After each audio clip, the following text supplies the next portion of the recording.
debate. The International Court of Justice this morning has delivered its long-awaited advisory opinion on countries' obligations to prevent climate change.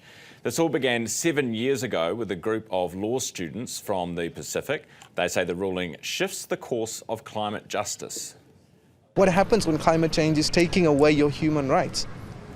Your right to life, your right to food, water, all of these. For young people in countries like Kiribati and Tuvalu and Marshall Islands, they're witnessing the events of climate change every high tide. And so what is left of us, what is left of Pacific Islands or young people? What does the future even look like if we do not even have a home? And so it's priority number one. And so coming to the ICJ was not something that we took lightly. It was because we're looking at every possible alternative to address the problem of climate change, because the world was not moving quickly enough. We were not doing enough to solve climate change. And so we had to turn to the world's highest court to provide that extra push to get us on track.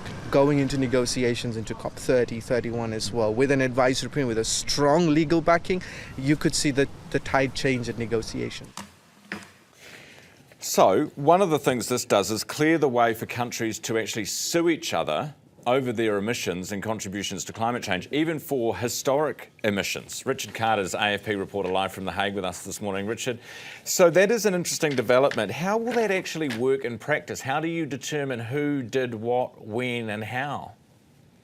Yeah, good morning, Ryan. I think that's exactly the key question. I mean, the ruling was something like 500 pages long, and I think it's going to take a long time for lawyers to pore over it to really work out how it's going to work in practice.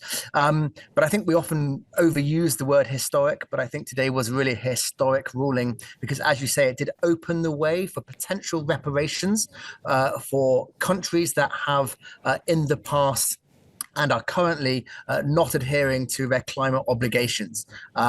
So I think it's going to take a bit of time until we work out exactly how it's going to work in practice, but genuinely a historic ruling today.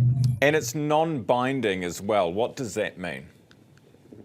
Okay, so the International Court of Justice, nothing is actually binding. It is the UN's top court, but it doesn't have its own police force like a court, let's say, in New Zealand would have that can actually enforce its laws. So everything the ICJ actually does is non-binding, but it does carry huge legal and moral clout.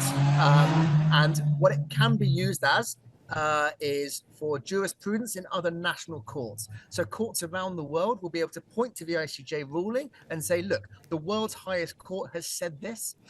So it opens the way for potentially for domestic cases about climate change, which we're seeing all around the world now because climate activists are increasingly turning to the courts, frustrated by politicians' lack of ability to really address the question. Richard, appreciate your time this morning. Richard Carter, AFP reporter live from The Hague on that developing story.